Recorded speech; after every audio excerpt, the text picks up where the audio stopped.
Today is the third part of the subject Prisca Theologia. The first part was dealing with astrology, the second part with astrotheology, and this will be dealing with occult science and esoteric wisdom.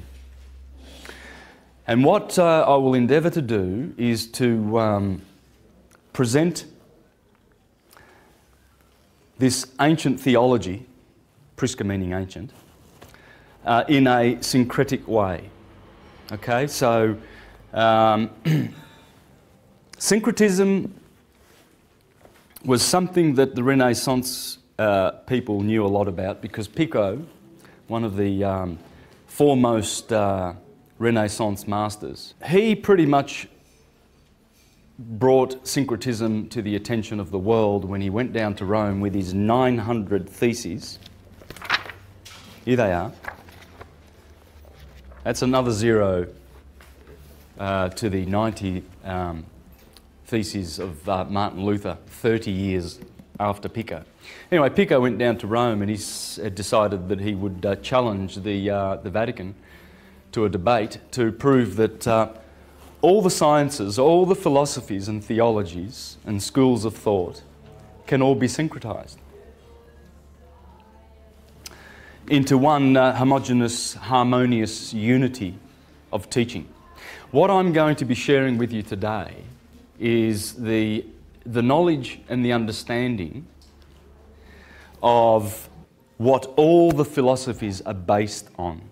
And it's a simple cycle of nature, or cycles of nature.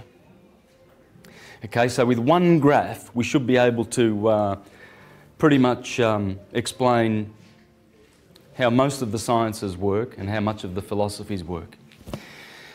So it's very interesting how Pico treated the subject. He went down to Rome because he was trying to bring back the Prisca Theologia. You see, this word was very much on his lips, as it was on Marsilio Ficino's lips, the guy who translated the Hermetica.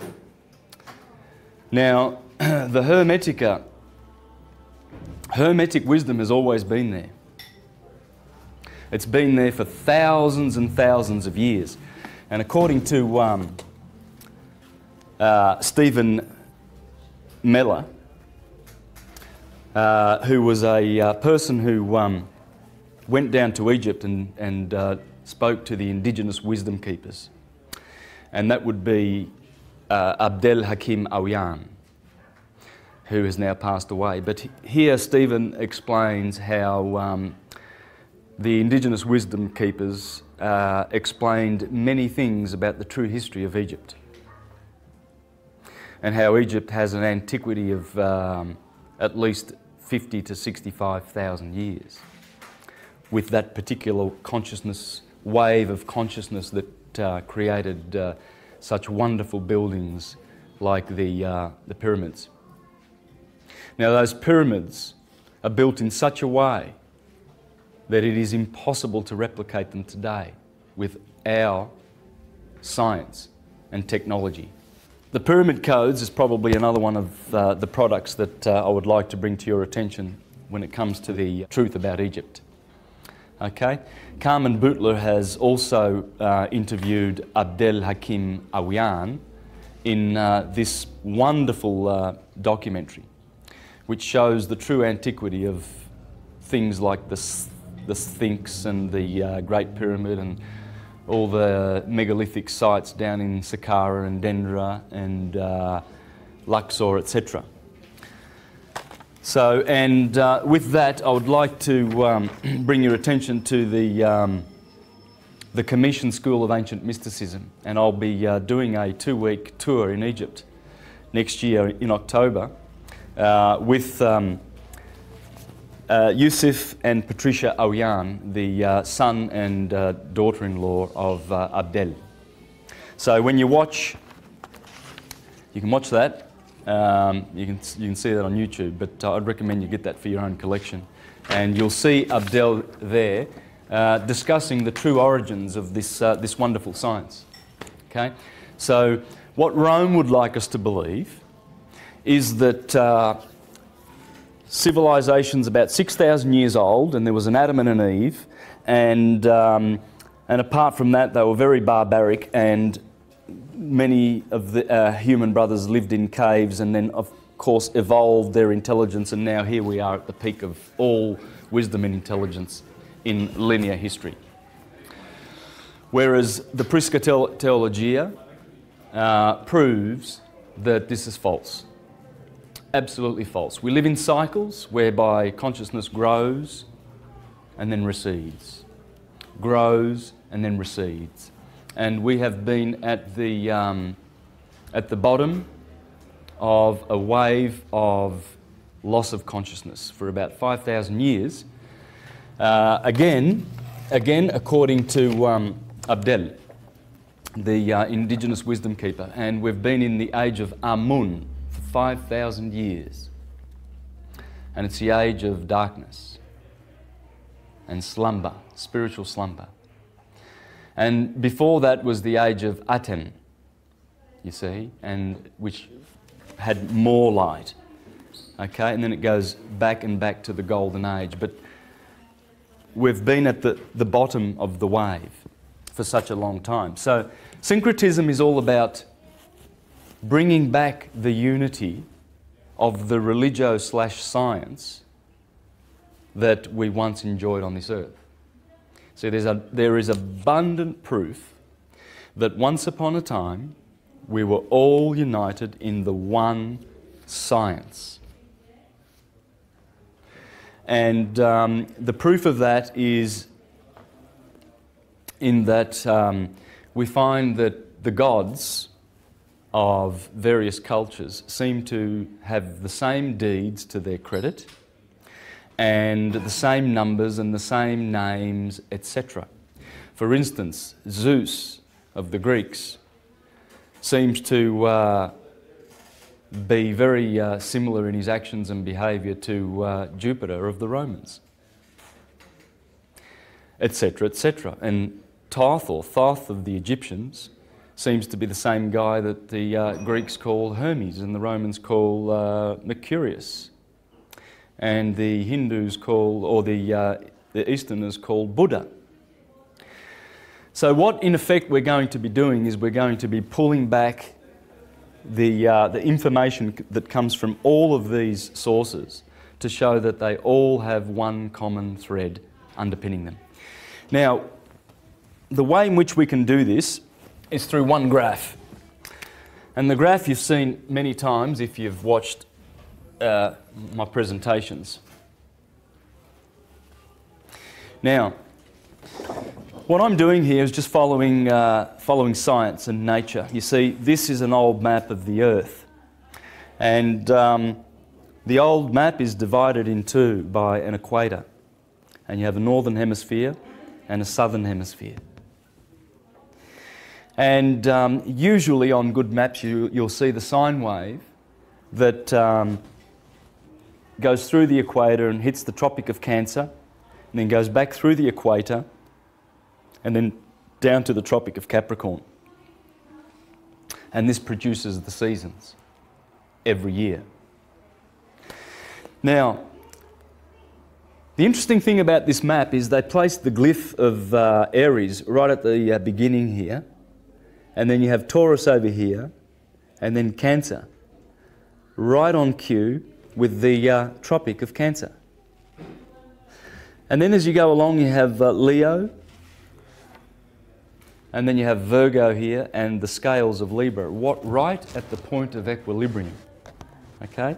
The middle of the sine wave. So I'm going to follow this science, and what we're going to find is as we go through these 12 segments of the sphere, of the sky, is we're going to find all the characters in all of the mythologies, and including the holy, so-called Holy Bible. And we're going to discover a lot about science, a lot about fairy tales and nursery rhymes and mythologies, etc. And what we will discover is the fact that the ancients based all of their science on this simple science. because it explains how everything is produced in the universe. Okay, so let's just follow that. And we have, of course, the Tropic of Cancer above the equator, 23.5 degrees. And we have the Tropic of Capricorn below the equator, 23.5 degrees. Now, the sine wave, of course, you saw wrapped right around the Earth, okay? Because that sine wave is produced when the sun appears to go through the ecliptic, through the 12 signs of the zodiac, because of the tilt of the Earth and its angle as it goes around in its orbit, producing 4 seasons. So what happens is, there is the path that the sun appears to take. Okay, and it makes that sine wave. Now, Aries, of course, we said starts here at the beginning, and this was Cancer, so we can pretty much draw a line there for Cancer. And then Libra was over here, and that would be the Tropic of Capricorn. So over here we have March the 21st, June the 21st, the solstice, the equinox, September the 21st, the autumnal equinox, and December the 21st, the winter solstice, from the northern hemisphere, of course, okay? Now, so these are describing the equinoxes, the days of equilibrium, and the days of maximum light and minimum light. So what we do is we bring this circle around. That's a bit of an egg shape, isn't it? Now, and we bring this, the solstice and December the 21st around, so we make a circle. Now, what we get from this cycle is a circle like this, which the ancients called the circle of the zodiac. And this is how it looks. Aries is the first sign. Aries. Taurus is the second sign. And Gemini is the third sign. That's the spring. So from March the 21st to June the 21st, you have the spring. Okay? And then after Gemini, you have Cancer, because you see the sun has hit the Tropic of Cancer, and now the sun needs to wane and go down to winter. So that's longest day of the year, shortest day of the year. So we have this polarity, you see? Okay? Now, here we have Cancer, because the sun has touched the Tropic of Cancer, so it stays in Cancer for 30 days. Here we have Leo, and here we have Virgo, the beautiful summer months. Okay? Then the sun drops below the equator. So the sun goes bye-byes for 6 months. And in the north, the winter months come. Okay, so you have to be prepared for the winter months. Now, what happens there is the winter has the colour of red.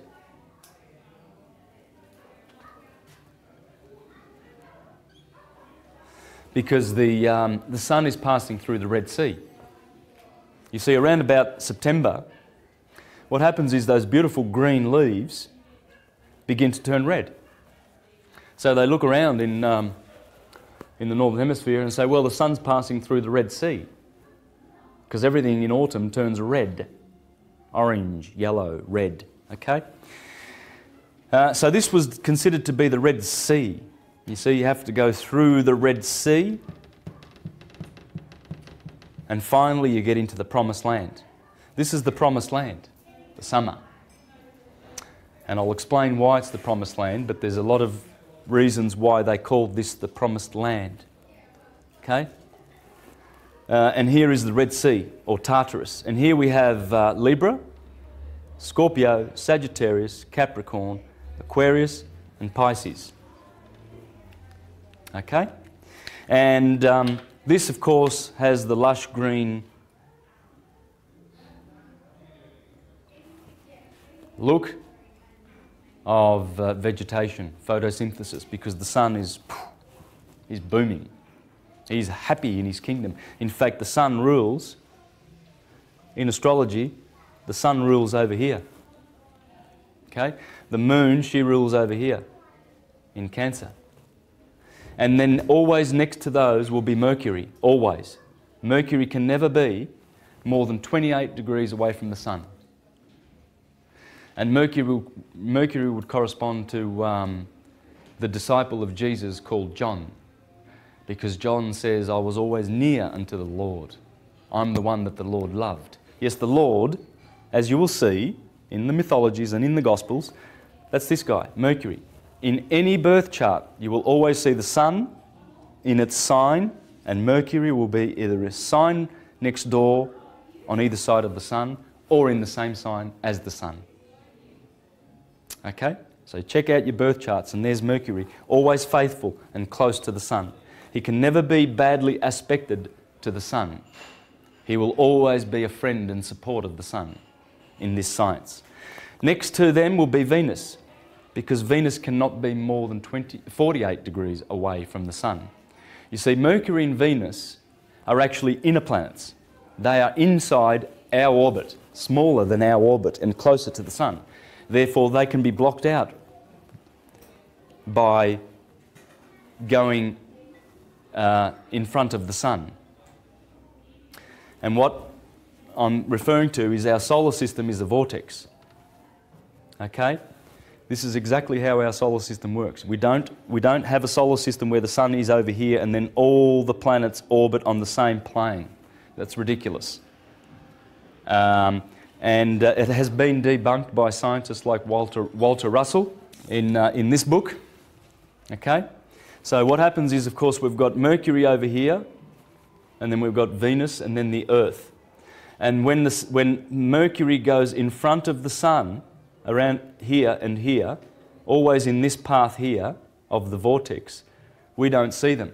But scientists tell us that it's because Mercury or Venus has gone behind the sun. It can never go behind the sun. It will always be, the sun is always at the top of the cone, and the planets are always behind. So when Mercury and Venus disappear, which Jupiter, Mars and Saturn cannot do, because they are outer planets, so they can never be hiding, you see, behind the sun. And so, whereas these ones will be. So this is why we need to understand their placement.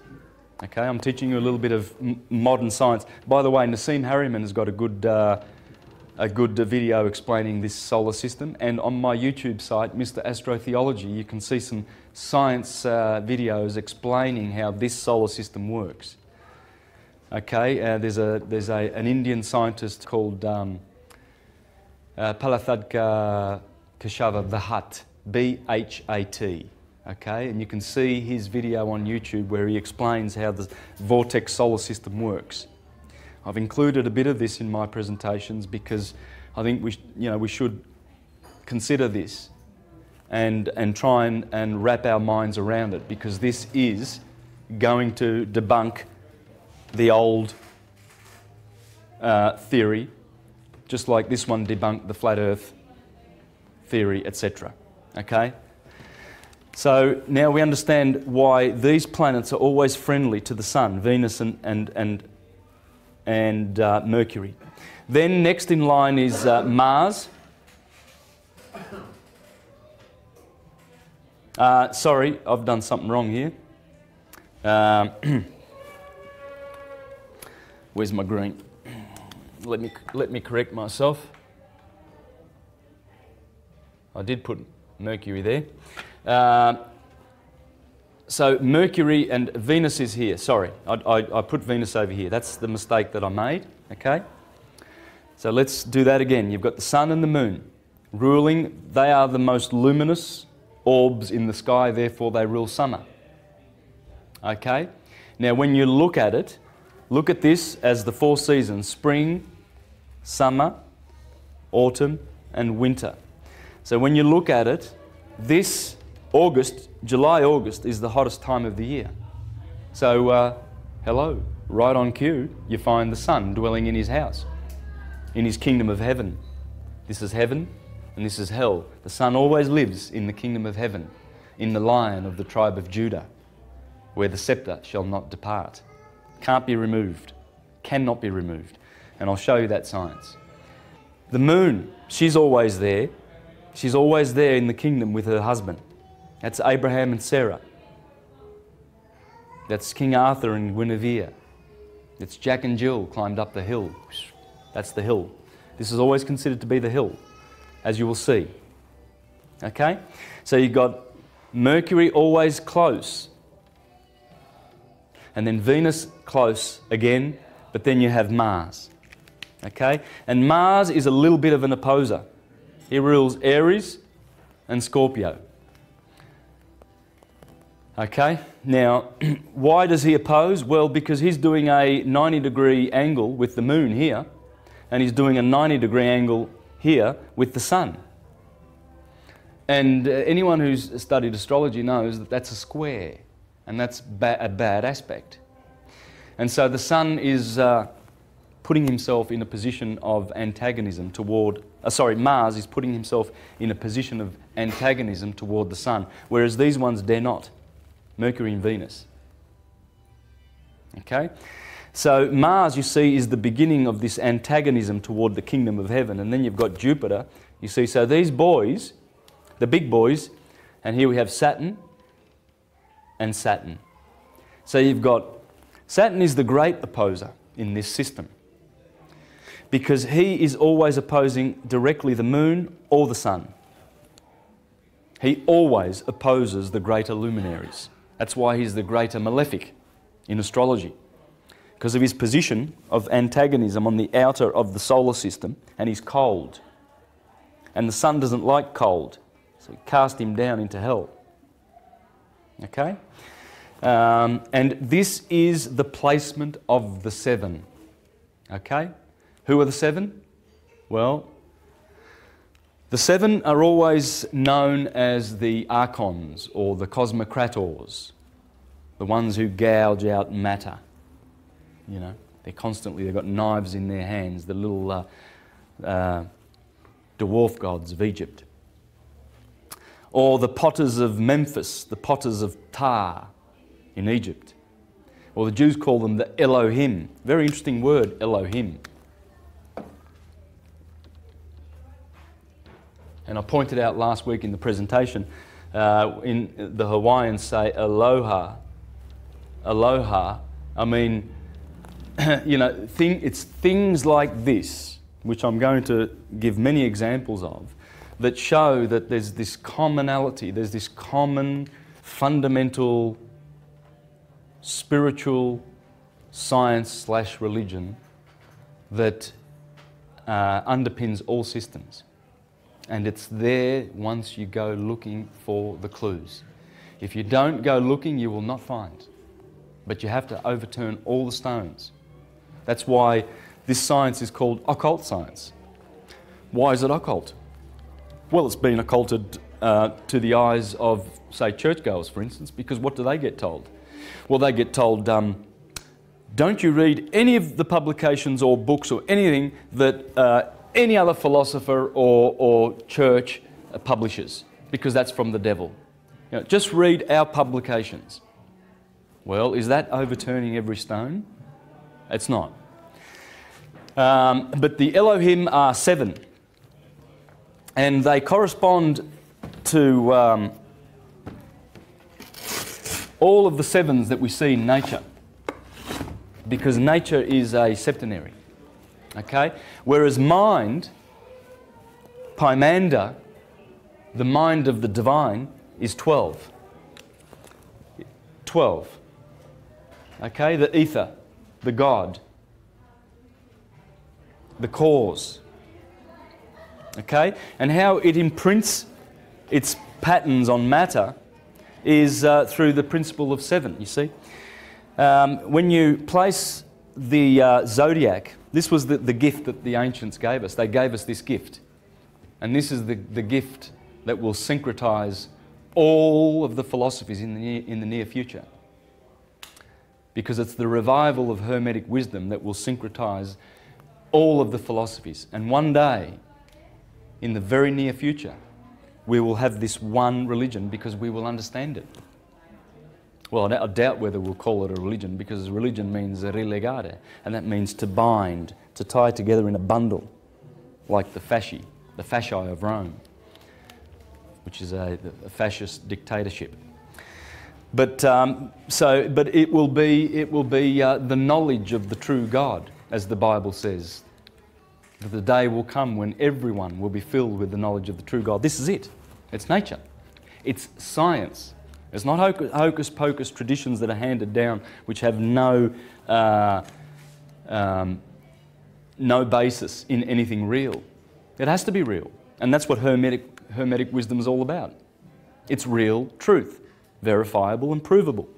So when you place Aries over here at the equator, at the equinox, and Libra, the opposite, at the equator, the equinox, what you have is if you place the human being inside, you'll see the head always in Aries and the neck, and you'll notice that there are seven chakra points. You see, they go straight through, and they live basically on the spinal column, and they are energy centers. They are wheels.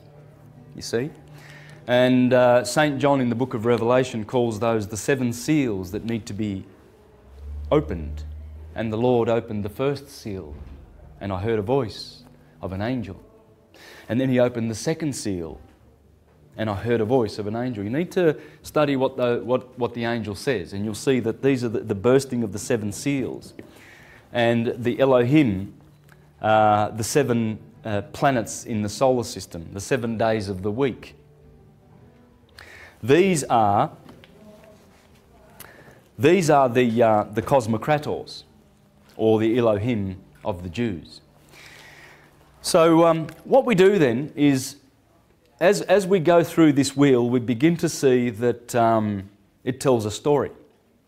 You see, the sun tells a fabulous story as it goes through the seasons. Here it tells a story of conquest, and how he has defeated his enemies down below in Tartarus. And who would they be? Well, just have a look. Winter. Capricorn and Aquarius, associated with Saturn. Saturn, he gets the pleasure of killing his brother's light, who he opposes. The great opposer, Saturn. He gets the pleasure of killing his brother's light on the last day of that cycle, the 21st of December, because he takes over on the 22nd. And Saturn kicks him out. He says, no fire in my quadrant. I rule this quadrant. See, here there's fire, cardinal fire, fixed fire, and mutable fire. Mutable because it must be extinguished. The cycle of heat and life generation must be extinguished by Mr. Cold. So he's always there, and he's ready to kill the light of the sun. So you see the job of Saturn. Poor guy. He gets disparaging remarks because he has to play his role in nature. So he gets to be a very naughty boy. Okay, and let's think about Saturn for a minute, shall we? Think of all the things that are associated with Saturn. The 7th day of the week is associated with Saturn. It's called Saturn Day, right? Saturday.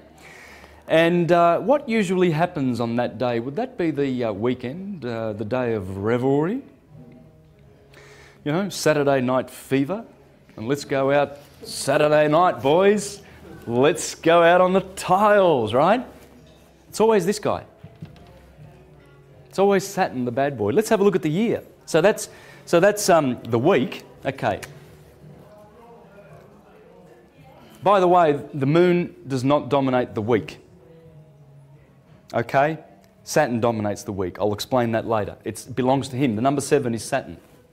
It's the Sabbath day, the 7th day.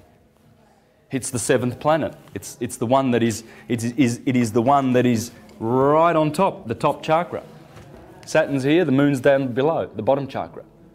The alpha and the omega. So he dominates the 7th day of the weekend. He is the boss of the week, and I'll explain that later.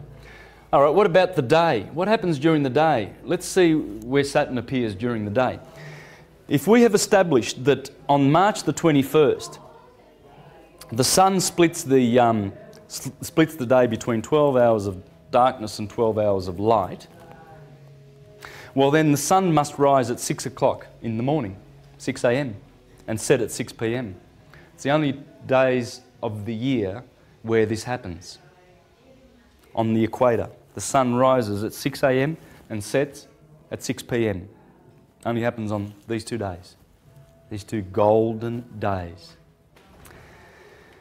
Right?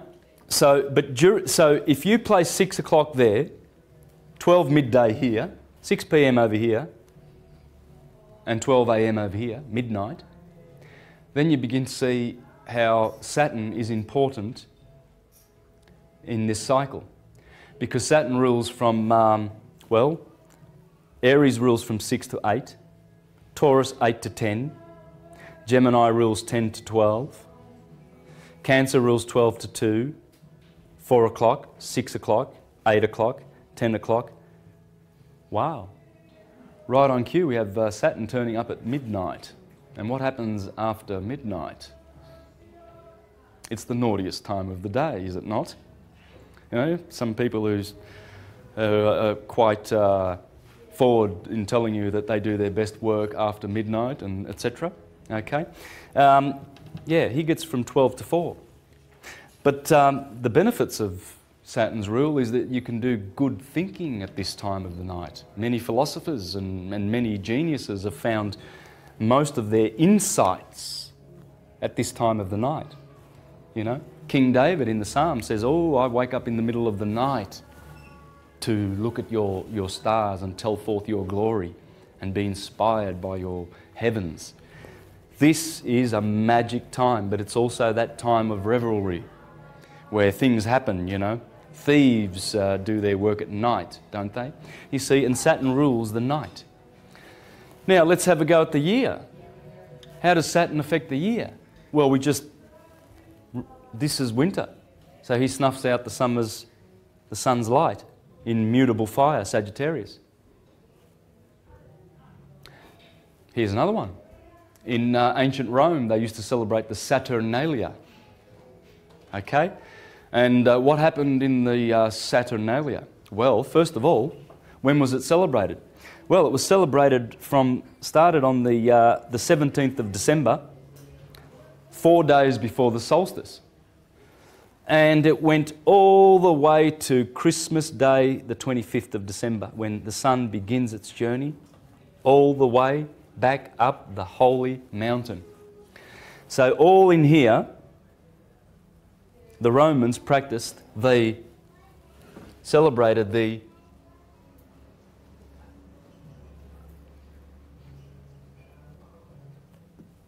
one of the most famous Bacchic orgies of history. Revelries. Absolute revelry time, man. Christmas is a reminder of the Saturnalia. In fact, it is the festival of the Saturnalia. That's what Christmas is. That's why you go out to your friends on Christmas Day and you get drunk and, you know, you abuse each other emotionally and everything like that. In Rome, yeah, you know, how many traumatic Christmases have you been through? Can you remember them? Any good ones? Oh, yeah. Well, they're good because there's good stuff that happens here too. It's not all bad. But it's about Saturn. That's the point. Look for Saturn. You've got to look at what he's doing. He's the one with the horns, man. And he's ready to reap your soul because he's the Grim Reaper. Souls ascend from the gateway of the gods here. This is the descent in the Tropic of Cancer ruled by the moon. This is the gateway of men. We come in through here, through that tropic. It's a stargate. And we leave at this tropic. Capricorn's where we say bye-byes to fleshly incarnation. In fact, the rings of Saturn, that's the last sphere that we have to deal with in terms of physical incarnation, okay? And this is how it works. So these are the 10 heavens. That's the primum mobile. Primum mobile. The crystalline sea. The firmament, where the zodiac is. This is what we're doing here, the firmament, the zodiac. And below are the 7 Elohim, the cosmocrators, the creators. Saturn is always on the top. This is the kingdom of Saturn. That's his kingdom. Because Saturn is chronos. Chronos is time. Chronology, etc. All those time words. So we're stuck in time. We're stuck in a sine wave. And I dealt with this last week. Sine wave is a sin wave. That's where the sin is, time. Because you're born in time, you must die in time. Ain't none of these bodies going to be around forever. These are just a dream. So, but the soul needs to learn this science, because this is the true soul science of the stars above, as above, so below, that enables us to journey back, to make our journey back. And Christianity and the churches and Rome and the Vatican are all about trying to suppress this hermetic wisdom. Because if they can do that, they get to have more slaves on the planet for future harvesting their energies. You see? So it's very important that this wisdom be understood. It must be mastered. This is the structure of the universe, the material structure. This is how it works. And you live in this octave. That's the octave in which you dwell, dominated by these 7. They are responsible for every little atom and cell in your body being in the place that it is. All the cells, it's like a coagulation of molecules that have happily agreed to just work together as one organism for you to be able to exist physically on the physical plane, on this earth. There's the earth at the bottom, the 8th sphere. And this is the descent of souls: Saturn, Jupiter, Mars, the Sun, Venus, Mercury, Moon. And they are the 7 chakras: pineal gland, pituitary gland, throat chakra, heart chakra, solar plexus, and the generative chakra, and the root chakra. And as we activate those powers and get those little wheels a-spinning, we actually go up back to heaven, and heaven is here in the body. As I will show you later, part of this science is all about the body. In the scriptures they talk about the Holy Land. It's no use going to Judah, it's no use going to Egypt. The Holy Land is your body. The body is the Holy Land. Here is the Holy Land, guys. That's the ecliptic, the 12 signs of the zodiac in the body. Pisces in the feet, Aries in the head. The Pleiades right on cue. That should be sort of more up in the head area, but the Pleiades are in Taurus, which is in the head, in the centre of the head. Correspond to all the good little glands that are going on in there, like your pituitary, the limbic system, and stuff like that. All in here. And the spine, this is the Holy River, right? And Sodom and Gomorrah is down here in the bottom chakras, the red chakras. That's Sodom and Gomorrah. And this is the river. Eridanus is the great river. There it is, the Eridanus. This is one of the deacons of Taurus. Eridanus is the Jordanus, the Jordan River. It's in the head. That's heaven. This is earth. This is hell.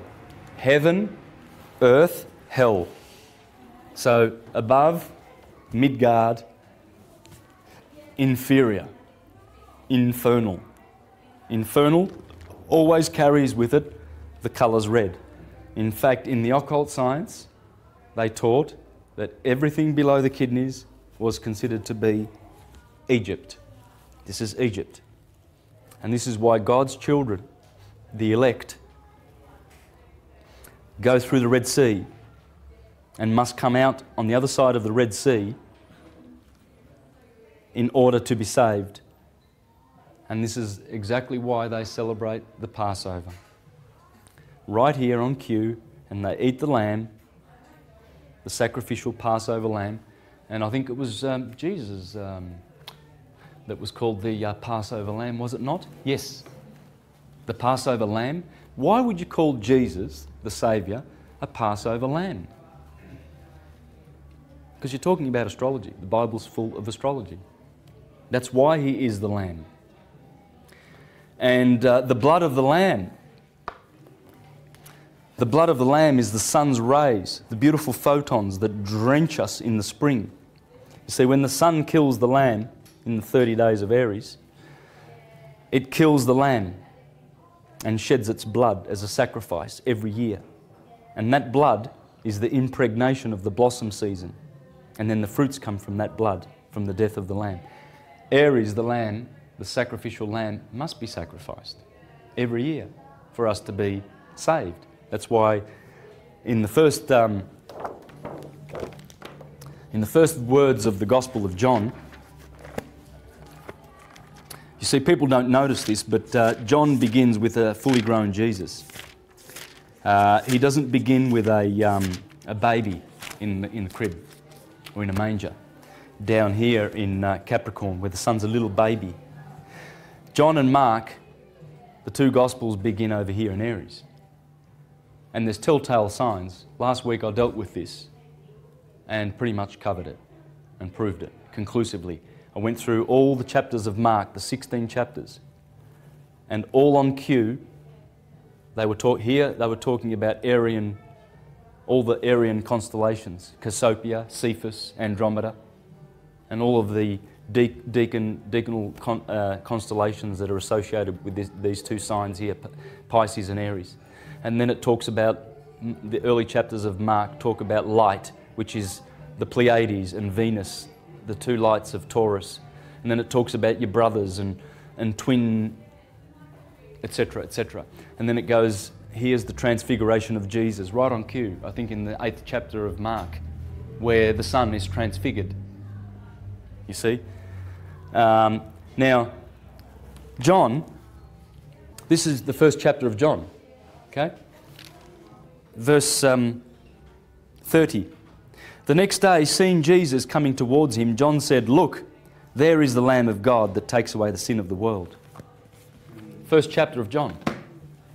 And then, of course, in the next couple of chapters of John, you can rest assured that he'll be talking about Taurian themes, like the parable of the sower, because that's when you sow in Taurus, you know, so you can get some harvest in Virgo, etc., etc. And it's all on cue. It's in the Gospels. So what I'd like to do now is I'd like to... I did explain, you know, Saturn, where to look for him. Okay, in the week, he controls the day of revelry. That'd be Saturday, right? And then Sunday, of course, everybody gets good and goes to church and does their family things and repents from Saturday night, don't they? Yeah? Let's be good. Yeah, but Saturn, but that's because the sun is, you know, he's warm and he's gracious and beneficent, magnanimous.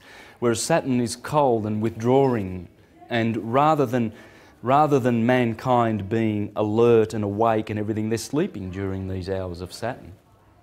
So he's dealing with introversion and going within. That's where the light of the sun pierces matter. Here it quickens matter, as Manly P. Hall says. Here the sun is quickening matter, but here it pierces through matter. And here we go within. Here we go externalizing, you know, going touching stuff and seeing stuff with our eyes because the sun's out. So you see, it's not bad, but you can see where Saturn is associated with bad. Also during the day, you know, he's got his 12 to 4 rulership. During the year, bang, Saturnalia. And by the way, this is where they used to weep for Tammuz.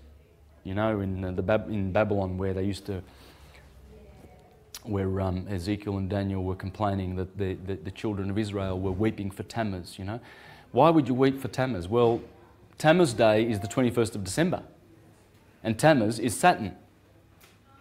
And so, yes, the Romans were, you know, exchanging gifts. There was amnesty in Rome. You know, during the Saturnalia, I mean, there was a lot of revelry going on. Believe you me, people were getting blind drunk. Anything went. Anything went. You could do whatever you wanted on the Saturnalia. It was revelry. Big time. You know, gift-giving, merriment, Bacchanalia, Bacchus, of course, being the god of wine. That was the festival of the Bacchanalia. And we still say in Italy, per Bacco. You know, we say, good on you, Bacco, the god of wine, because he's blessed us. And the sun is the god of wine, Bacchus, who gives us wine in September all the time, every year. That's where the grapes get mature and pressed, and that is the season of wine. That is the season of bread, the bread and the wine. Because they are the two symbols, the greatest symbols by which we can honour this cycle. Wine being the blood of the gods, and you drink it and you say it's good. And that's the blood of the sun, the photons, because wine is made by photons. But it's the process, it's the end of the process. You see, you've got all this watering of the plants, and then you cultivate the plants, you weed them, you look after them, finally you reap your harvest, and then you bring them into, you know, indoors, and then you press the wine, and then you let it wait for, you know, to cure and to mature, and then you open your tap and you take out a glass and you drink it. That's the end of the road for the sun's work. You've got wine for all the winter now, so it's a great symbol of Christianity, Christ being the sun. And the bread, of course, so you grow your wheat and then you harvest the wheat, you get all the virgins in Virgo season to go out and bring in the wheat, and then you bring them into your mills, and then you crush that wheat, and it's a lot of work to crush that wheat. Then you bring it into your house and to your pantry, and then you make bread with it. You mix a little bit of yeast and stuff and everything, put it in the oven, take it out, and then you eat the fruits of the season.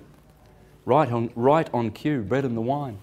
And that's why when Christians go to have their Passover memorial around Easter time to do with the lamb, they take the sacraments of the bread and the wine. So look for Saturn, because when you understand the roles of the seven, they are all different.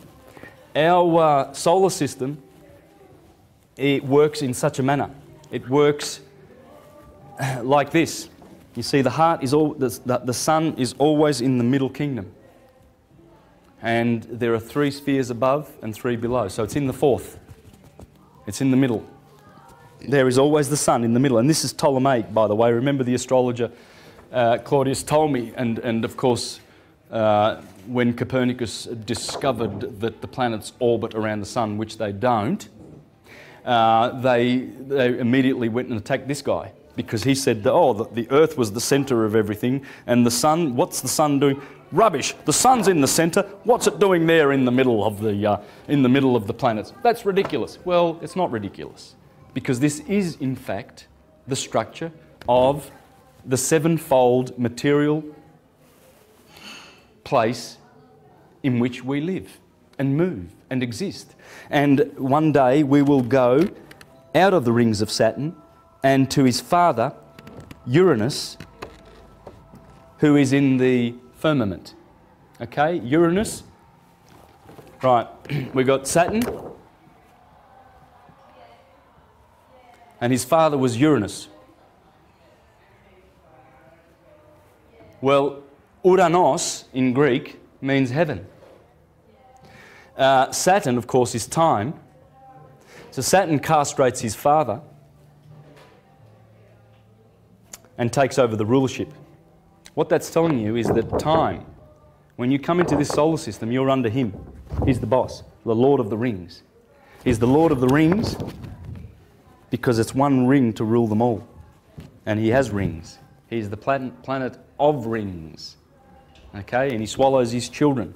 Anyone who comes into his kingdom must perish in time. So what happens is we go back to Uranus, we go back to the heavens, and out of the control of Saturn. Now this is going to happen. By the way, at the moment there is a beautiful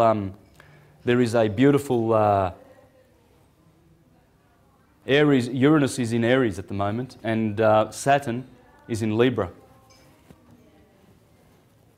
Saturn exalts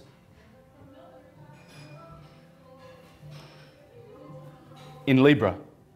He's having a good time, and Uranus loves Aries. Uranus is up here, right now, in the skies. Take note of this because this is very, very revolutionary. It's in all of your heads. Uranus is causing a lot of social changes down below. Take note of these things. Uranus will be here for another 13 years in Aries. And Saturn will be here for a couple more years in Libra. And this is what's happening now around the world. This is the justice that's going on. The heads are rolling right now because Saturn is here in his sign of exaltation. Pluto's in Capricorn. That also has to do with judgment. Pluto being in Capricorn, over here, these three boys, they're changing the whole scenario downstairs. All right, guys, so now this is back to, what I'm doing now is I'm making a bigger version of what I did before, and the Tropic of Cancer is up here, right? So the sine wave, you can see the sine wave continuing on down that way, okay? So what we've done is we've made this much bigger, and there's the Tropic of Capricorn. And so all we need to do now is fill in the bits, okay? And there's the beautiful glyph for the Earth, because the ancients knew what they were doing, did they not? Now, what we've got is, take note of this, fire, earth, air, and water. All right? That's the pattern that the sun takes. Aries, Taurus, Gemini,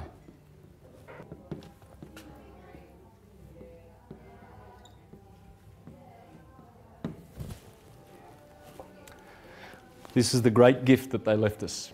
And they understood what all of this goes back to. And I'm going to show you that all of this goes back to how nature unfurls. There's nature unfurling. It's a Taurus. Planets are doing it, our bodies are doing it. We have the energy going up through the head and around in our Merkaba chariots. Okay? We are flaming chariots of fire, light bodies. Great, magnificent solar systems, galaxies unto ourselves. There's the galaxy. Check it out. 48 constellations, 360 acupuncture points, 360 degrees of arc. There it is. Aries in the head with Perseus over here, bringing in the light and slaying Medusa right there, one of the deacons of Aries. And it goes around. And the sun goes through all 48 constellations every year. And as that's happening, that's your big brother above causing effects in you. You are being affected by all these motions and wheels. And here we are getting about our daily business and we don't know anything about it. And we don't even care anymore. How often now do we look up at the stars? I don't know whether a lot of people do, look out at night and just go, well, isn't that a beautiful sight? To look at the stars. And to think that those photons have been travelling for billions of years and finally they reach your eyelid and you don't delight in that, the pleasure of knowing that you're just receiving light that's been travelling for years and years and years to find it. Yeah, there's a lot of smog.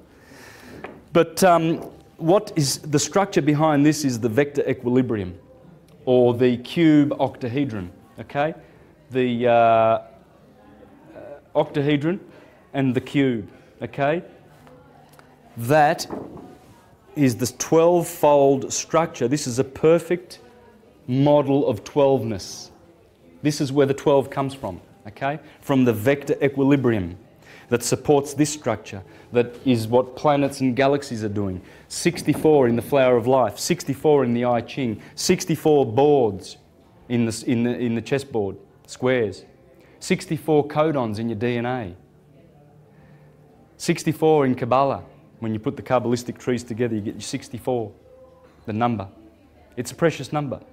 The city of Melbourne has a grid. Have you seen the rectangular grid of the city of Melbourne? Open up your Melways and check out Melbourne, the city of Melbourne, designed by Freemasons. Okay? You've got, that'd be Latrobe, Lonsdale.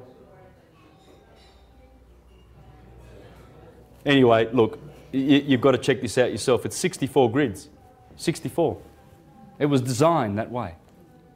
64 blocks in the city of Melbourne. That's where I play my guitar, right there in the middle. In the middle of the 64. In the Burke Street Mall. But check it out, and it comes from this, 12. In the vector equilibrium. What we've got here too now, I'm going to go and try, I'm trying to be nice and slow because I do go very fast.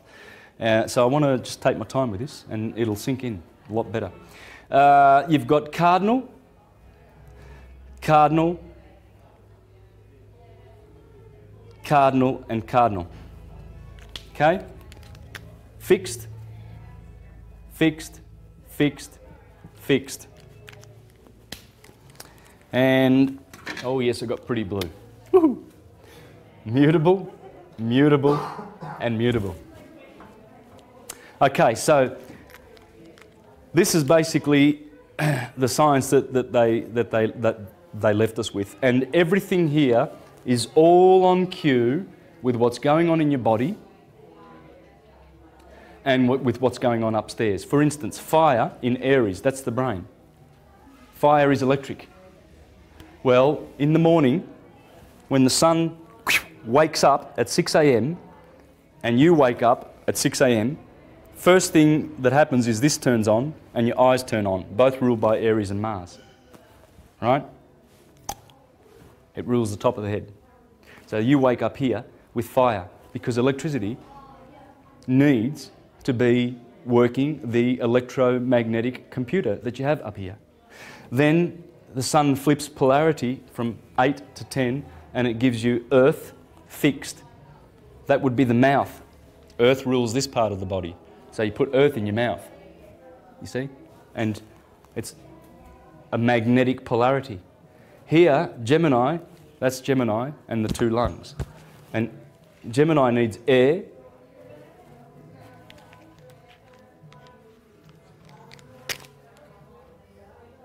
mutable because it's probably changing the air, isn't it? Getting oxygen from the air, mutating it in the lungs and then sending it out as carbon dioxide and what have you. Well, that's air being mutated. It's all on cue. Everything's on cue. Even the cancer, the water of cancer. You know, the chest, it has to do with the chest, and the water, the milk of the mother. It's the motherly sign. So that's the water that she gives, the generation that she gives. Leo is the heart, fire. The heart is the pump that's warming the body, the hot blood, fire. It's on cue. So it's all physics. It's all science. This is the model below, as above. As above is exactly the same. In fact, as I'm going to get a chance to read from these books, you will see that the esoterists said that when you look up, you're looking at the brain cells of God. Those stars, they are the brain cells. And all of those Birkeland filaments and currents, they would be neurites and dendrites and synapses in your brain, in the brain of the God. It's a mind. It's a universal mind. So let's have a look at the rulers. As I said before, you've got the sun here, the seven-rayed God, according to Plutarch, the seven-rayed God. The moon, Mercury, Virgo, Mars, Jupiter, Saturn. This is the gospel.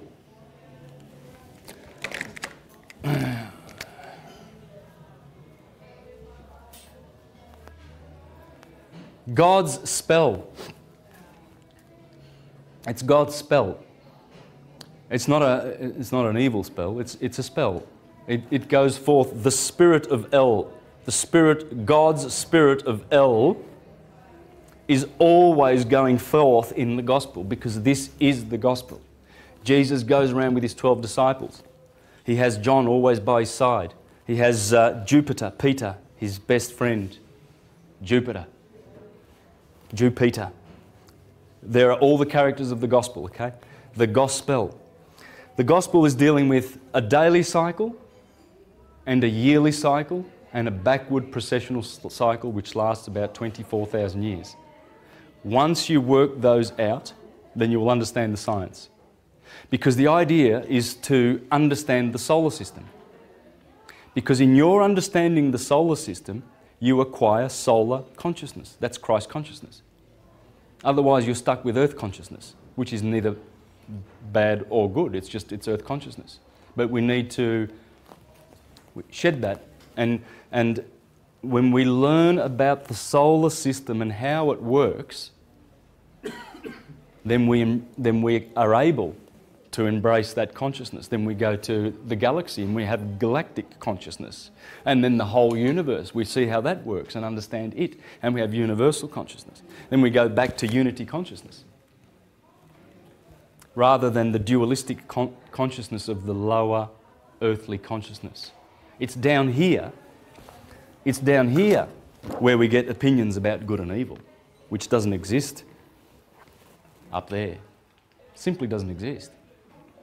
It's our polarity that we have made. It's happening in our world.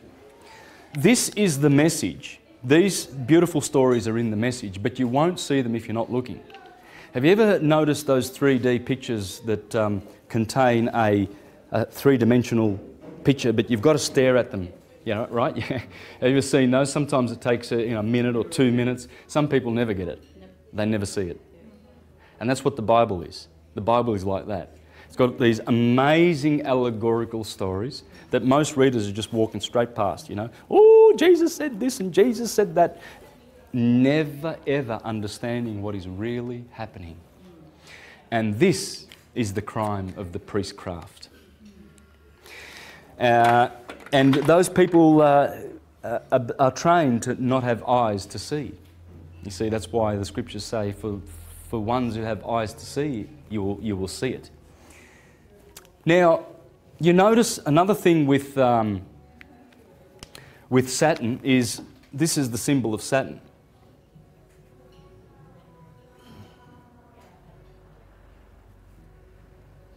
Did you know that, the hex? If you have a look at some photos on Google, some photos of Saturn, it's a big gas monster, you will notice that good old Saturn, who is not the Messiah, he's a very naughty boy, has a hex. That's a photo of Saturn. All right? See the hex? Now, this is the Star of David, David being Saturn.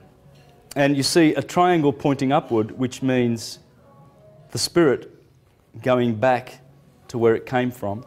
And this is the matter, the feminine triangle pointing downwards. And that's the descent of our souls into matter. Okay, but the spirit will rise up again. You see, now as we go back into the age of Aquarius, Saturn rules Aquarius. So we've been in Pisces for 2,000 years. Jupiter's going to hand over to his daddy. That's his daddy. Remember, Jupiter defeated him when Saturn was eating all his children, and then his Saturn's wife, I think it was Hera, she took Jupiter and she hid him away, and then she put a rock in a blanket, and then she gave it to Kronos, and Kronos ate it and burped and whatever and said, thank you very much, And he thought that Jupiter was gotten rid of. But Jupiter was growing up on Crete, right? This is mythology, but it's talking about the fact that Saturn gave over his kingdom many thousands of years ago. See, if we go back 2,000 years ago, and another 2,000 years ago back into the heart of Egypt, Egypt ruled around here. This is Aries, the age of Aries. Greece and Medo-Persia ruled around here. Egypt was around here, and then we go back even further. We go back to a time when Saturn used to rule. Saturn loses his kingdom to his son Jupiter. And Jupiter is the one that gives it back to Saturn over here. Jupiter takes it away from his father and gives it back to his father. As we go back to Saturn, and believe you me, people know that the age of Aquarius is bringing Saturn back. And everything that Saturn grants, which are great blessings. The philosophers like Pico and Marsilio Ficino in the Renaissance times, they would greet each other with greetings of, you know, blessed be Saturn and we shall await his return, because there won't be any peace until Saturn returns. Okay? That's why you see the Star of David kicking around a lot, because these people, the Zionists, are pretending to be the true Saturnians, ushering in the new golden age, the one world order, with the UN and NATO, etc. These are the imitators. These are the pretenders to the throne. The age of Saturn will return, and it will be the Hermetic ones that will bring it back with peace and unity, not this criminal mob. But you have a look at this. The Bible always talks about things like, have you ever heard the beautiful expression, you shall be planted like a tree near a river? A tree is always happy near a river, isn't it? Because it draws water from under the table, the water table, yeah? And you see prosperous trees near a river. Well, that's what this is depicting, you see. A river works like this. There's mountains. Say, you know, you've got some mountains. And what happens is usually rivers come down off mountains, and they are tributaries to bigger rivers down the line. And here's the ocean. And just before the ocean, there's like a delta where the main, you see, and so there's all these rivers that feed into it, right? So what's happening is the rivers are actually flowing back to the source, you see. But with a tree, if this is the trunk of a tree, and these are the branches and the leaves, these are all the leaves, and there's the roots that go under the ground, you find that one is coming from the roots and ascending to the heavens, whereas the river is descending from the heavens and going into the water. You see, it's this symbolism, and it's beautiful symbolism, but most people don't get it. They think, oh, a tree next to a river, that would be nice. And that's it. That's the extent of there, because they don't see the three-dimensional allegory that's in the Bible. It's in there. And that's what I'm going to try and draw out, okay? Not just the Bible, but all of the mythologies. I'm going to show how Hercules is in here. Hercules. Okay, let's have a look at Hercules. Where would the pillars of Hercules be? The most glorious place on the wheel. There he is. There is Hercules. And there's the Jewish system of Kabbalah, Boaz and Jachin.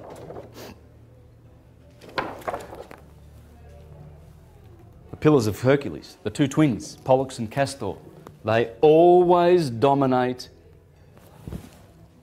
the holy mountain of God. And right here, in between Gemini and Taurus, and Sagittarius and Scorpio, that's where the Milky Way intersects the stars. And you can see it here in my graph. You can see here, see the Milky Way faintly going through Scorpio and Sagittarius, and through, there it is there, faintly going through Taurus and Gemini, right? That's where the Milky Way intersects, right here. So this is the milk, and in Cancer is the beehive, the milk and the honey. This is the land flowing with milk and honey. And the pillars of Hercules are always up here. Samson, when he pulls down the gateposts of Gaza, and then he goes and kills that lion and he eats the honey, and then he gets betrayed by Delilah the virgin, who betrays him to all of these enemies of the sun, the fall. Starting with Saturn, starting with Saturn in his exaltation house, but this is the fall of the sun. This sign is the exaltation of Saturn, but the fall of the sun.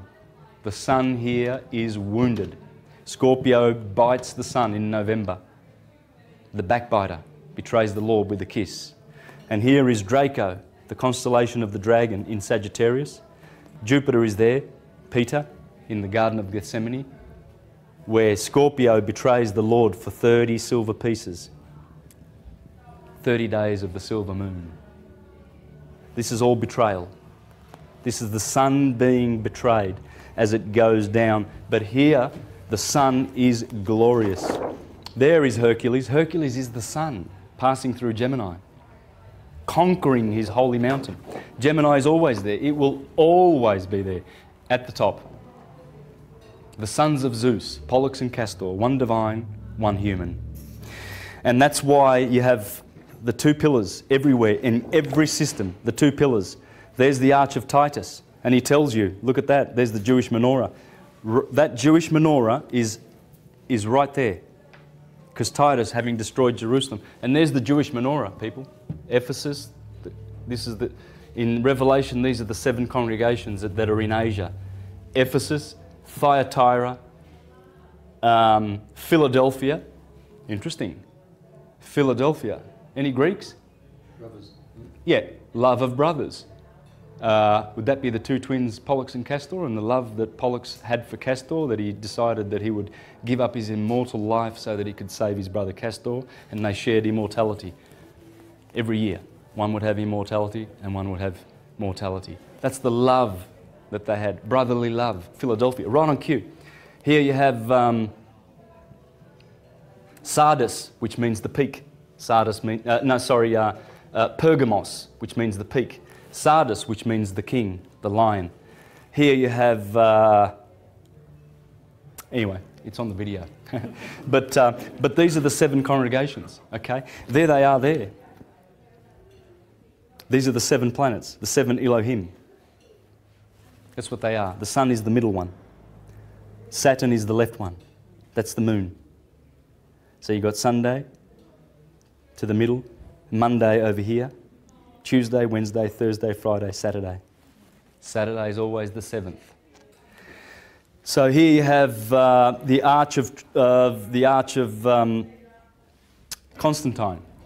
See, this is Jupiter and Pollux and Castor, because when he climbs up that holy mountain and he goes through the pillars, see, that's why these megalomaniacs like Titus and Constantine made their arches, their pillars, because they want to be like Hercules. Who doesn't want to be?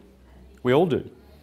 We all want to be like the star, the sun, the superstar, Michael, Jesus, King Arthur, Jason and his, Jason and his golden fleece, looking for the golden fleece. They're all looking for Aries. All of them. The Jews are looking for the Passover lamb. The Christians want the Lamb of God that takes away the sin of the world. Everyone wants the lamb. The lamb is here. You see? That's the lamb. Because everybody wants to live here. We all want to go to heaven. And you go to heaven, there's no postal address for heaven. It's here, it's inside. You don't go knocking on St. Peter on the gates and, hey, St. Peter, is this, I think I've got the right address. I was told to come to, certain coordinates of the of right ascension and declination, and I've found heaven. It's not going to happen. It's in you. The kingdom of God is in you, and this is the kingdom of God. This wisdom. So, it's all the sun. Look at this. See?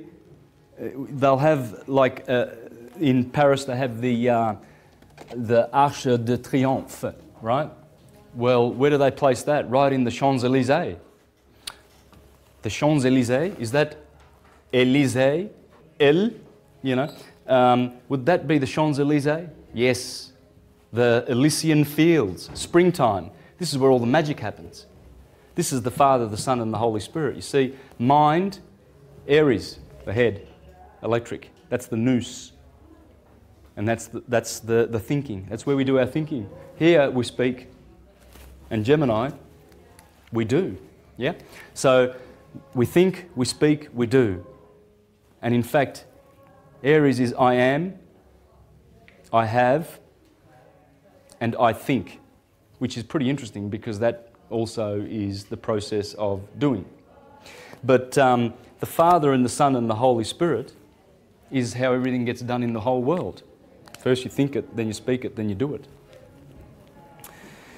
Now, yeah, this is the thing, and we're waking up to this stuff. We're waking up to the fact that we come from the stars. Have you got any friends who swear that they come from Sirius or the Pleiades, or right? Well, let's have a think about it. Sam, what's your nationality? Our background's from Syria. Syria. Oh, let's have a look at that word, shall we?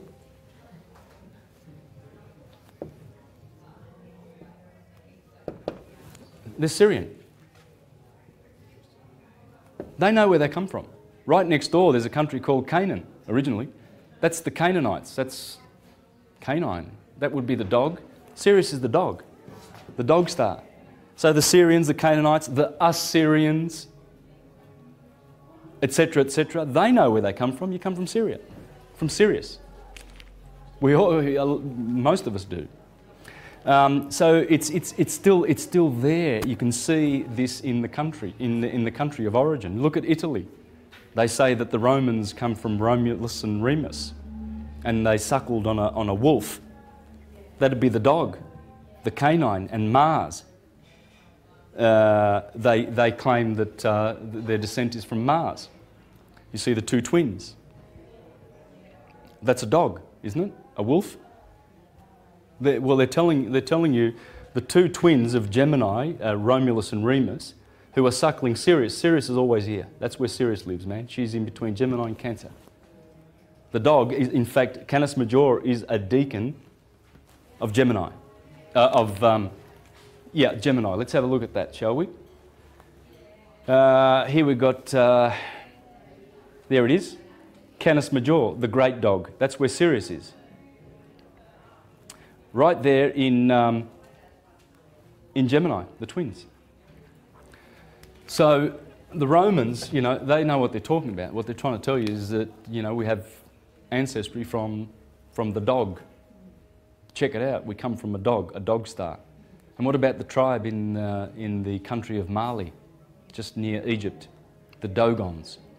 Have you heard of the Dogons? Yep. The doggone Dogons. They know more about Sirius than most scientists. In fact, every 50 years they celebrate the orbit of Sirius B around Sirius A. And we can't see Sirius B, all we can see is Sirius. And it's a beautiful, bright, in fact, the brightest star in the sky. And around it is spinning around this, it's a carbon star. It is 300 times harder than diamond. Sirius B, okay? So you've got Sirius, and then you've got Sirius B. Every 49.9 years it does an orbit. And in 89, when Sirius B came in between Sirius and our Sun, it caused the rotation of our Earth to slow down and speed up. I discussed this in the presentation last week. And so it has a direct effect. A star that we cannot see, 300 times harder than diamond. And it's spinning at 23 revolutions, 23 times a minute. A teaspoon of it, it would weigh tons on Earth. Tons, if not hundreds of tons. A teaspoon of the stuff from Sirius B. So, yeah, the Dogons, they every 50 years, they celebrate the orbit of Sirius B, a star that they can't see. How do the doggone Dogons know that? Okay, you can check this out on YouTube. Check it out, the Dogons and Sirius. This is the sort of stuff we need to look at because we're remembering these things. I mean, Sam doesn't have to remember. He knows he's Syrian, and that's that. He's Syrian. Full stop. And, you know, the Aborigines in Australia, there's some tribes that call the sun Ra. Well, that's Egyptian. And there's Hopi Indians that talk about Ra. Same name as the Egyptians. How does that happen? Because this was once a universal system, and it was destroyed by the theocratic patriarchal religions who have subverted the whole system and counterfeited it and given us historical figures to take their place, to enslave us. Everything in the Bible is a two-edged sword. It will save you or enslave you. Have a look at the word soul, the sun.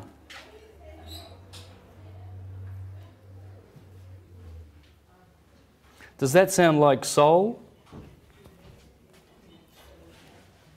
Yeah, it does, because it's the soul of the solar system. See, the light of the sun bathes the spirit, the soul, and the flesh. Light partakes of three qualities, three natures, just like water. Liquid, Water can be liquid, it can be solid, it can be gas.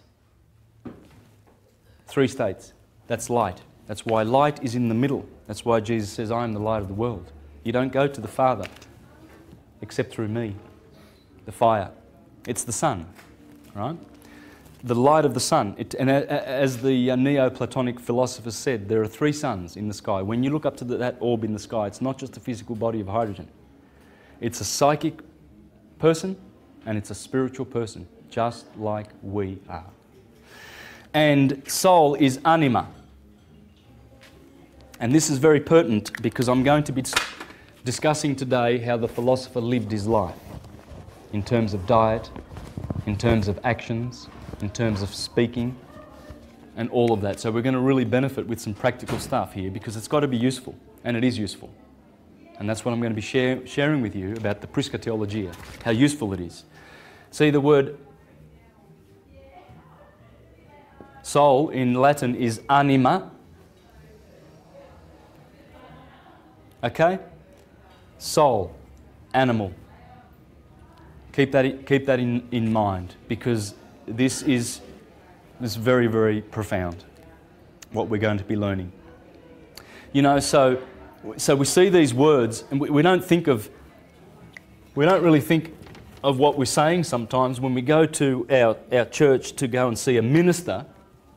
You know, we don't sort of put 2 and 2 together. Min is stir, and we see moon and star, like a master. You know, when you get your master's degree, well, that would be a measure of the stars by degrees. Dong, dong, dong, dong, dong, dong, 360. So when you get good and you study, you get your master's degree, and they give you a square and a round black hat of Saturn. They've squared you. Now you're a square. Now you're fitting into the system. But you get your master's degree. In Italian, that would be maestro. Bis maestro. Would that be astro? Of course, because if you're going to be good, you're going to be a star. And think about the word Christ.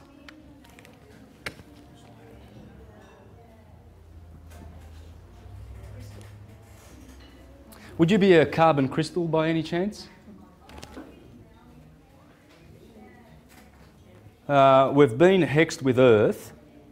We are solid, our bones. We have blood, liquid. We have gas, you know, oxygen and whatnot in our body. And we have fire. So everything's made up of these 4 things. The 4 rivers that flow out of the Garden of Eden. The waters above and the waters below. See, this is all just water, right? All your atoms, they're just like coagulated, just like like when you get a scar, right? You know, you just wait a couple of weeks and all of a sudden that coagulated blood has caused the skin to be there and it looks like the scar's gone away, right? So you see the nature of blood. You see how precious blood is, that it actually is making bodies. But what's behind the blood? You see, the blood is flowing with fire and gas and liquid to make solids, coagulate. Coagulation as it goes through the process of temperature, motion, cohesion and solidity. We are carbon crystals. Every organic form is. That is Christ. Because what it's saying is, and the flesh came to dwell with man. And the Christ came to dwell in the flesh. And the Christ was made flesh. That's what it's talking about. It's talking about this was made flesh. We've all got crystals in our body. And what happens is that is what is causing us to remember. And as we drink of the finer consciousness and we expand our minds and leave them open, because without this science, there's no way you're going to go to heaven. There's no way. You can't fluke it. You cannot fluke it. It's not going to happen. And you won't be going to church where they keep you in the lower chakras to get this. It's not going to happen. They do it deliberately. Ra is an interesting word. There's a fellow in Egypt called Ramses. And That would actually be Ra Moses, people. Ra Moses. That's where Moses gets his name from, Ra Moses. And in fact, that's the 19th dynasty of Egypt when this guy turns up. First time Ramses appears. But in the dynasty prior to that, the 18th dynasty, we had Thothmoses.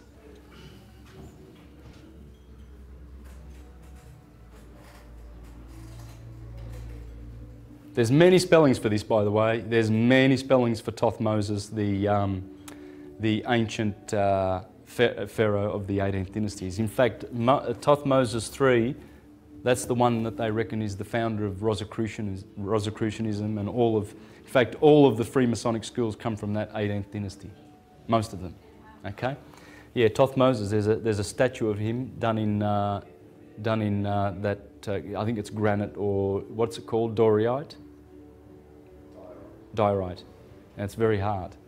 And you can see that Thothmoses III. These guys, they pay a lot of tribute to this guy, but this is where they all come from, those dynasties. All right, I just want to share a few more little points with you. I'm just going through some words here, okay? So you can study the nature of words, because when the written alphabet came into history and civilized us, along came the spells, you see? And with the spells, they sort of bound up all their spells in one book, and they said, oh, this is from God. And if you don't do what it says in there, oh, we're going to kill you. Okay? You get to die. It's a good book. It's great. Yeah? And we have a special interpretation of it, by the way, too. Yeah? Okay? That's how the Christians treated the indigenous Indians when they went to the Americas. Oh yeah. They had this one. I'd say they would have put this in their left hand, because you need your right hand to have a sword in there to cut heads off people who don't listen to this book. And that's what they did. They decapitated hundreds of millions of indigenous people who knew this.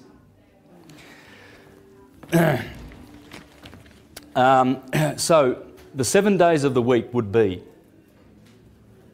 Sunday, the moon, Mars. Wednesday is Mercury, Buddha.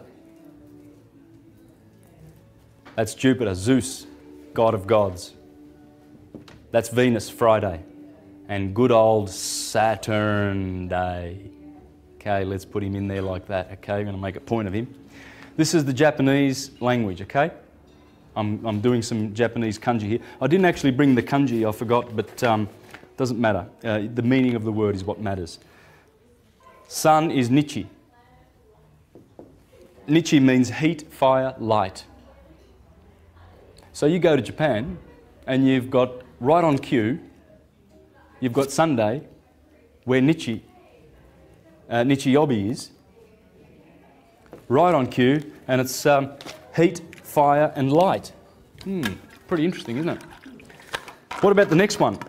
Getsu, that's the moon. Luck and fortune, that has to do with the moon, the goddess of luck. She is the goddess of luck. Getsu, right on cue, Monday. Ka, Mars. Fire, birth. Fire, Mars, birth.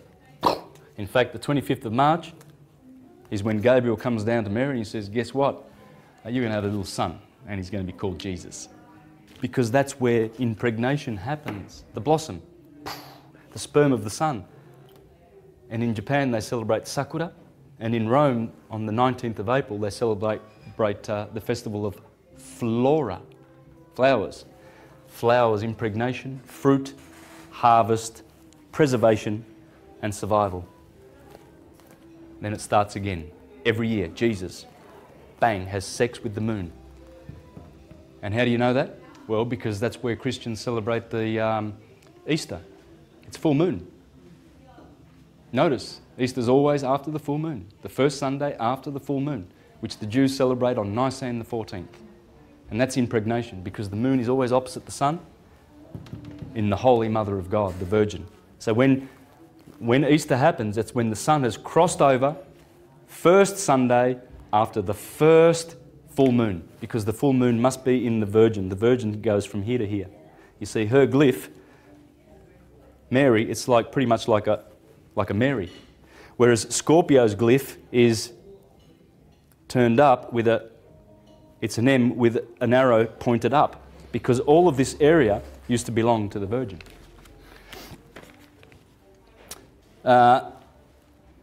Sui means water, Suiyobi. So that's Kayobi. Suiyobi. This is Thursday's Moku. Wooden, tree. How about this one? Kin. Gold. Venus. Money. Because she's the one that gives wealth, the second house in the zodiac. She's always got the gold and the money. And how about our good friend Saturn? Well, what would that be now? We've already discussed his other name in Greek, Chronos. What does Chronos mean? Time. Well, the Japanese do means time. Time, door, and dirt. You see, guys, when you start looking for these things, you will find them. The science is there. What I'm trying to do, or not trying, I am doing, is syncretizing it all, okay, in honour of Pico and Giordano Bruno, okay? That's the book that got him burnt at the cross on the 17th of April, 1600, that book, The Expulsion of the Triumphant Beast. And he is saying, he died because he's saying in there, we've got to go back to Hermes. The world must return to Hermes to be saved, to bring back sanity. Because religion ain't working. It doesn't work. It binds people and makes them fools and slaves. And this liberates. The Hermetic revolution was the Renaissance. It was based on pure Hermeticism. The founding of the Republic of the United States of America was pure Hermes. And I'm going to read to you from Thomas Paine. He's the guy who got the revolution going, by the way. Thomas Paine. You've got to read this guy. It's all about Hermes. All of it. Okay, I'm going to read from here. Thomas Jefferson, all those guys, they were Hermetists. And the Republic, which frees, is Hermes. What do you make of the suggestion that a certain portion of them were Freemasons, and what association did Freemasonry have with Zionism all the way back then? Yeah, look, Masons, like everyone else, have been co-opted and invaded and overtaken by the Vatican and all its good little soldiers. Has many foot soldiers. The Jesuits, the Bilderbergers, the Trilateralists, the Council on Foreign Relations, any buffoon like a Henry Kissinger or a Zbigniew Brzezinski, these imbeciles who will sell their mothers for, you know, a pocket full of pennies. Traitors to mankind. But the Vatican runs all of that. It has gone around all around the earth, co-opting movements and changing the nature of them. You know, the Green Movement, for instance, it might start with genuine grassroots principles, and then all of a sudden someone comes knocking on the door and says, hey, we've got $1 million for you, would you like that? Oh yeah, well, there you go, there it is, but just sign here on the dotted line, and just what we're going to do is we're going to have one of our, we're just going to have someone to sit on your board for you, you know, and you know, help you make good decisions about how to spend that money in the future. And that'll be a Vatican agent. It's all the Vatican, it's all Rome. The elites run Rome. It's the biggest corporation in the world, and it hates this Hermetic wisdom. It has been persecuting it for 2,000 years, okay? Since the days of Hypatia and Theodosius in Rome, who said, just burn them all, burn them, kill them. They went around and pillaged and destroyed all of the universities and temples that were bequeathed to us by the Hermetists. In Alexandria, there was the Temple of Serapis, and they went down and they pulled down Serapis and they burned him to the ground, and they destroyed the library in Alexandria. And there was hundreds of years, or in fact it hasn't stopped. Only 500 years ago they destroyed all the Mayan codexes. Only 4 survived, the Popol Vuh. And you know, this is what they do. They go around destroying evidence that this existed.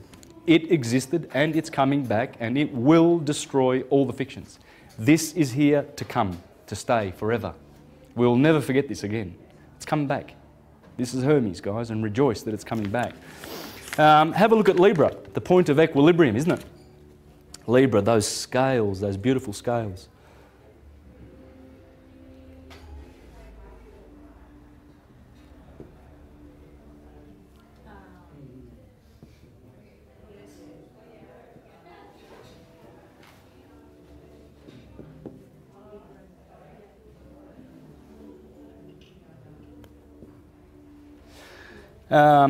You see, once you understand this science, you understand what's going on. In the body of the human being is something very special that's going on. And that would be that. You see, Aries at the head, and the sine waves goes through the scales of Libra. Look at the glyph for Libra. I mean, it's sitting there where 6 p.m. is, and September the 21st, the beginning of the Red Sea. Right? So in both of those two cycles, it stands for that. What would that be? That's the glyph. Does that look like a sunset to you? Or a sun passing through the equinox, the equator? Yes, it is.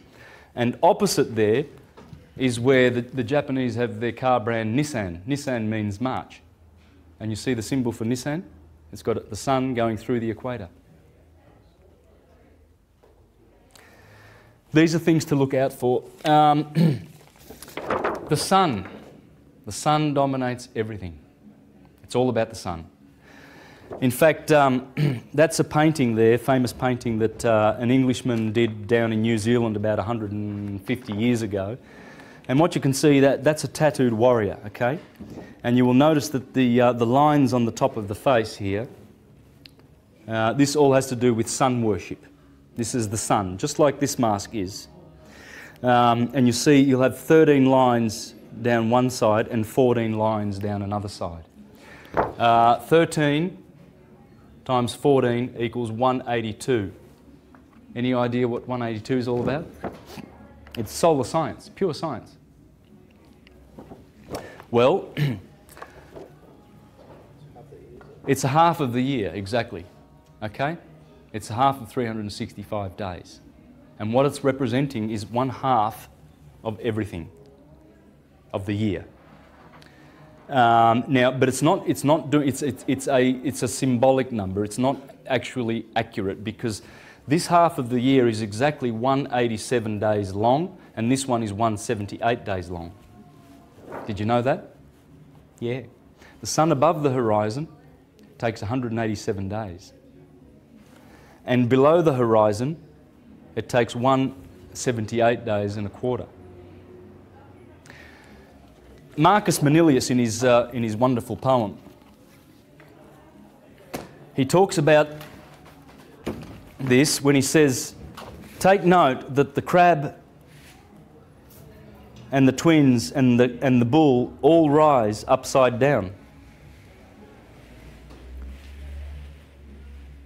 Because he said, these signs, where Sirius is, Sirius, and these signs, he says, they are slowing down the sun.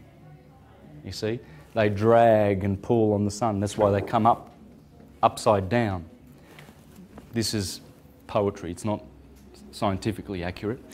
But what's going on is this. You see, this guy's telling you that there's 182 days, and it's from the solstice through the equator to the other solstice. Or this line here would be the equator, the equinoxes, and this line here would be the solstice. And so I'm not sure which way it is, but that's what it's talking. This is also talking about solar science. You'll notice that there's different amount of numbers on this side as opposed to the lines on this side.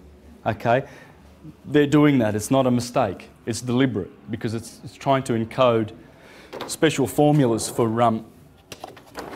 the sun. And you know, like the Korean flag is doing the same thing, really. You know, I think it goes that way. Spirit, fire, and matter, water. It's telling you the same thing.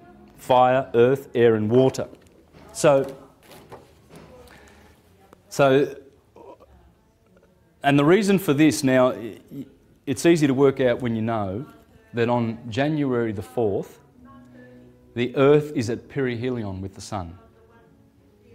It's 4 million miles closer to the Sun than at July the 4th.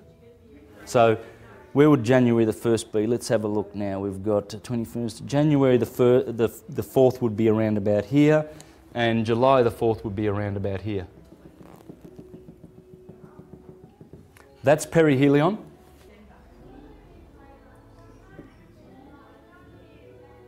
Helion is the Sun. So it's basically, it's perigee. Perigee. So let's, in our elliptical orbit, if there's the Sun, our Earth will be like, in its orbit, it will be like here, closer to the Sun, 4 million miles, by the way, and it has nothing to do with summer or winter. That the Earth being closer to the Sun down here in July the 4th, January the 4th, perihelion, that has got nothing to do with the temperature. Nothing at all. That's the tilt. Okay? So this is perihelion, and this is aphelion. Aphelion is here. July the 4th. You know, when you get all your Independence Days. All countries around the world celebrate, whether it's Canada, you know, Venezuela, whatever, many countries around the world have their independence over here because the Sun is conjuncting Sirius. Sirius is the one who gives independence and freedom. She is the Statue of Liberty. It's Sirius, the mother of the system. She dominates the whole star system that we're in. Okay, so that's why there's drag. Obviously there's drag because if we're in a binary with Sirius, this is how it would work. There's Sirius and there's our Sun, and we have an elliptic orbit, right, that we go around. Sirius also does this, like that. So there's our Sun, and our Earth is going around anti-clockwise like that in its orbit. And so this would be, here would be perihelion. And here, so here the Sun would be in Capricorn, and here the Sun would be in Cancer. So you see what's happening is because these two stars are flying towards each other, and by the way, Sirius is hurtling towards us at 12 miles a second. She's flying towards us, man, and with that Sirius B going around it. And every time Sirius B goes around, there's havoc on the Earth. Havoc. And she's hurtling towards us. So her speed coming, she's blue shifted now because for 12,000 years, Sirius has been observed to be red, right? When she turned the corner and they're hurtling towards each other, what's happening now is the Sun is being pulled up, and of course it leaves all this drag, which is this drag here. Right? Because when the Sun is in Sirius, when the Sun is heading towards Sirius, and it's in that sign, it's being pulled up. That's the drag. But that is also explained by the vortex solar system. Okay. Now in 5 minutes we're going to have a break, so get a coffee and walk around a bit. But I've got some juicy stuff in the next 2 hours. Some really good stuff. I'm going to spend a lot of time on the diet of the philosophers, okay, and stuff like that, and I want to try and go through a whole bunch of quotes and stuff from various books and sources that establish this as a science. What do you think of that?